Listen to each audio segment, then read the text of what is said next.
para sobrevivir en París, se vio obligada a casarse con un noble mayor de 50 años. Pero incluso siendo esposa de un marqués, no pudo integrarse en la alta sociedad. Reacia a depender de los hombres, convenció a su esposo para que organizara una fiesta, con la esperanza de ganarse el respeto de todos.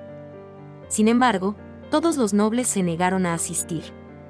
Isabel, sin embargo, no envió una invitación a su exmarido Luis, pero él aún así buscó una oportunidad para disculparse. Madame Rosamond prometió a su nieto que mediaría, con la condición de que se asegurara de que todos los invitados asistieran a la fiesta. Luis ideó rápidamente un plan: encontrar a alguien de mayor estatus e influencia que el conde Harcourt. El duque Royant era el hombre más rico y poderoso de París. Luis, experimentado y seguro de sí mismo, creía que podía usar a la hija del duque como palanca. El duque deseaba desesperadamente que su hija se casara lo antes posible. Si perdía la virginidad antes del matrimonio, sería un escándalo incontrolable. Sin embargo, el duque no le permitía acercarse a su hija. La hija del duque, Julia, a pesar de su noble linaje, carecía de elegancia. Por lo tanto, el duque había organizado clases de música especialmente para ella. Encontrar a un joven con talento musical que se acercara a Julia fue perfecto. Madame Rosamond se apresuró a ir a la aristocrática Academia de Música. Dansen, sentado al piano, captó su atención de inmediato. Mientras tanto, Isabel esperaba ansiosa los acontecimientos, mientras atendía las exigencias de su esposo. La indisimulada compasión de Isabel humilló al marqués. Tras este incidente, solicitó proactivamente regresar al campo de batalla estadounidense, con la esperanza de ganarse el respeto de su esposa mediante logros militares. La marcha de su esposo le dio a Isabel más margen de maniobra. Inmediatamente invitó a Madame Rosamond a la mansión, para hablar sobre los planes para una recepción. Inesperadamente, Luis apareció sin invitación. La ira de Isabel aún no se había calmado. En ese momento, llegaron nuevos invitados a la mansión. Antes de irse, el marqués había invitado específicamente a su hermana a la casa. Pero Isabel sabía que la familia de su esposo nunca la había aceptado del todo. Cecile, la hija de su cuñada, era una joven hermosa y talentosa. No solo era una pianista experta, sino que también tenía una voz melodiosa. Isabel, con el pretexto de ayudar a los jóvenes a intercambiar ideas musicales, invitó a Julia. Sabiendo que era un concierto pequeño, el duque de Royant aceptó de inmediato. Sin embargo, Julia no mostró ningún interés en Dansen. En cambio, Cecile y Dansen desarrollaron sentimientos mutuos. Así que solo podían confiar en Luis para corromper a Julia. Le susurró a Isabel una promesa: estaba dispuesto a hacer cualquier cosa por su felicidad. Isabel ya no se dejaba engañar por sus dulces palabras. Quizás estaba embarazada. Huyó como si quisiera escapar de todo. Regresó a su habitación, mirándose ansiosamente en el espejo. Al darse cuenta de que realmente podría estar embarazada, Isabel sintió de repente una sensación de impotencia. Mientras tanto, Luis, con el pretexto de llevar a Julia a casa, exhibió tranquilamente su encanto en el carruaje. Sin embargo, la astuta Julia se dio cuenta de la maniobra cuidadosamente orquestada, y accedió a convencer a su padre para que asistiera a la fiesta. Esa noche, Isabel sintió de repente un terrible dolor de estómago, claramente causado por el alcohol. Confirmó que, efectivamente, estaba embarazada. Justo entonces, Luis irrumpió con una carta de respuesta del padre de Julia, junto con las de otros nobles. Isabel no quería que nadie la viera en tan mal estado, especialmente el hombre que la había lastimado. En cuanto se cerró la puerta, la sangre brotó a borbotones de entre sus piernas. Cuando se calmó, arrojó el vestido manchado de sangre a la chimenea. El secreto de su embarazo quedó enterrado para siempre en las cenizas. Abrió la puerta y encontró a Luis esperando afuera. Aunque no dijo ni una palabra, él sabía lo que había sucedido.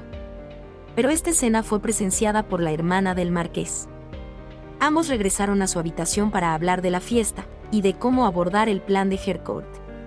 Sin embargo, a sus ojos, esto se convirtió en evidencia de una relación ambigua. Envió una carta a su hermano, que se encontraba en el extranjero. En la habitación, Isabel, recuperada de su anterior debilidad, Le pidió a Luis que le mostrara la respuesta del duque de Royan. La carta solo indicaba que enviaría a su hija Julia en su lugar. Isabel planeó el programa más importante de la fiesta, un concierto. La cantante sería Julia, hija del duque de Royan. Isabel ideó un arreglo brillante que complacería al duque de Royan y le permitiría brillar. Efectivamente, el duque de Royan dejó de lado su trabajo y accedió de inmediato a asistir. El día de la fiesta, toda la mansión del marqués estaba brillantemente iluminada. Isabel intercambió palabras amables con cada dama con serenidad. La actitud segura de Julia y su voz cautivadora conmovieron al duque de Royan hasta las lágrimas. Sin embargo, esta actuación aparentemente perfecta fue orquestada por Cecil entre bastidores. Al terminar la canción, los prolongados aplausos conmovieron profundamente a Julia. El duque de Royan también dirigió a Isabel una mirada apreciativa y agradecida, y los demás nobles vitorearon. Todo gracias a la sutil disposición de Luis. Pero lo que más agradeció Isabel fue que mantuviera en secreto su embarazo y aborto. Justo cuando los invitados bailaban, Harcourt llegó tarde. Cecil, absorto en el baile, tropezó y cayó a sus pies. Isabel se adelantó para saludar a este distinguido invitado. Recientemente, este hombre había pisoteado públicamente su dignidad, pero hoy se inclinó y le besó el dorso de la mano. Sin embargo, la astuta Rosamond le recordó que, a partir de mañana, se convertirían en el blanco de la ira de todos. Una campesina se convirtió de repente en marquesa. Gracias a una fiesta fastuosamente celebrada, se convirtió en el centro de atención de toda la nobleza. Incluso el conde, que la había humillado públicamente, se inclinó con orgullo y le besó la mano. Sin embargo, el conde Harcourt era un hombre que jamás se daba por vencido. Al día siguiente de la fiesta, Isabel recibió una lluvia de cartas y flores. Justo cuando estaba rodeada de entusiastas elogios, Harcourt inesperadamente envió un enorme ramo, pero no para ella, sino para Cecil, la sobrina de su esposo. Sin embargo, Cecil no mostró alegría, pues su corazón ya pertenecía a otra persona. Al día siguiente, Harcourt fue a casa de la madre de Cecil para proponerle matrimonio a su hija. Como anfitriona, Isabel debería haberlos recibido, pero no la vieron por ningún lado a primera hora de la mañana. La señora Rosamond entró en la habitación, y enseguida vio la Biblia extendida sobre la mesa. La noche anterior, Isabel había despertado de una pesadilla. Su sueño estaba lleno de imágenes del feto que había abandonado. Así que, antes del amanecer, se apresuró a ir a la iglesia cercana para confesar sus pecados. El sacerdote la condujo al confesionario, indicándole con un gesto que se desahogara. Al preguntarle su nombre, Isabel comprendió de repente que había revelado su secreto más profundo a alguien, que no podía ayudarla a escapar. Se dio la vuelta y se sumergió bajo la lluvia torrencial, ignorando la repentina visita de Harcourt y volviendo a toda prisa a su habitación. Rosamond le dijo que Harcourt quería celebrar la boda en la mansión del marqués. Claramente, era una provocación, pero su cuñada parecía bastante complacido. El conde Harcourt estaba a punto de casarse con Cecil, pero este matrimonio también le brindaba la oportunidad de dejar atrás viejos rencores y forjar nuevas alianzas. Rosamond estaría al lado de Isabel, apoyándola incondicionalmente. Esa noche, envió un mensaje a su sobrino Luis. Aunque ya le había ofrecido ayuda, Isabel jamás podría perdonar las heridas del pasado. Pero tenía que impedir el matrimonio entre Harcourt y Cecil. Una vez que Harcourt se convirtiera en miembro de la familia, podría humillar a Isabel en cualquier momento. El afecto entre Cecil y la profesora de piano, Danceny, era evidente para todos. Pero Cecil no se atrevió a desafiar la decisión de su madre, y solo pudo aceptar este matrimonio sin amor. El plan de Luis era hacer felices a los dos amantes. Como Harcourt solo amaba a chicas inocentes, Cecil ya no cumpliría con sus expectativas. Luis e Isabel comenzaron a actuar por separado, uno acercándose a Cecil, el otro a Danceny.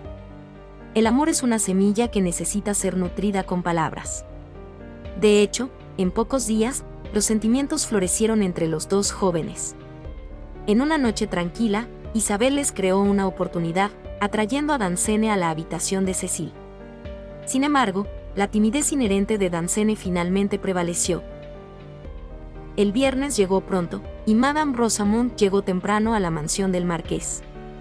Mientras tanto, Isabel se recordó a sí misma que debía contener su expresión, y no revelar demasiado odio hacia Harcourt. Los lugareños mostraron respeto y amabilidad hacia el recién llegado francés. Al ver su actitud relajada y natural al hablar, la hermana del marqués se sorprendió. Madame Rosamond dijo que se conocieron en la ópera. Pero nadie esperaba que Harcourt revelara que, antes de convertirse en marqués, Isabel era una pobre campesina sin posición social. Bajo la astuta guía de Madame Rosamond, estaba decidida a seducirlo. Incluso cuando Isabel le pidió permiso para ponerse de pie, él continuó relatando los acontecimientos de esa noche. Cada palabra avivaba la humillación que ella había intentado ocultar.